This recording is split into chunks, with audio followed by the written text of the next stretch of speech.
Now, the London Metal Exchange has stepped in to try to restore order to the copper market after a plunge in inventories sparked wild swings in prices, announcing a rare set of temporary rule changes for its members. Now, for more on all of this, we're joined by Bloomberg's Jack Farchy, who also wrote a fabulous book with our own Javier Blas. Jack, so first of all, why are metals falling this morning? Well, I think we've got this morning a bit of a kind of cooling off after this extraordinary run-up in metals prices. I think it's probably true to say that pretty much all markets are trading energy prices at the moment. Metal prices have risen a huge amount in the past few months, a lot because of the energy crisis in China. This morning, you've seen some measures from the Chinese to try and cool coal prices, and that's led to a bit of profit taking across metals as well.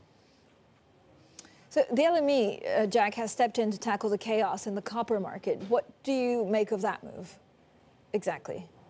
So we've had this really extraordinary situation in the copper market over the past week or so, where stocks on the LME have gone to very close to zero. So the key thing to understand is that the LME is a physical market. If you buy an LME futures contract and hold it until its expiry, you get delivered a parcel of metal in an LME warehouse. And likewise, if you sell one, you have to deliver that metal in an LME warehouse. What's happened in the past few months is that traders have taken metal out of those LME warehouses to deliver to customers. The global economy has been running strong and copper demand has been strong and stocks have been falling globally. And that means that people have taken metal out of the LME. The consequence is, as of the end of last week and the last few days, you've got only about 15,000 tons of copper available in LME warehouses. To put that in context, global copper demand is 25 million tons, so that's less than a day's use of copper.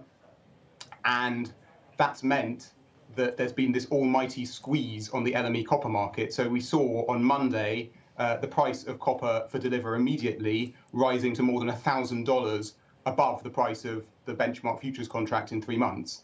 That's a completely unprecedented level. So, Bloomberg viewers might remember the Hamanaka copper scandal in the 1990s.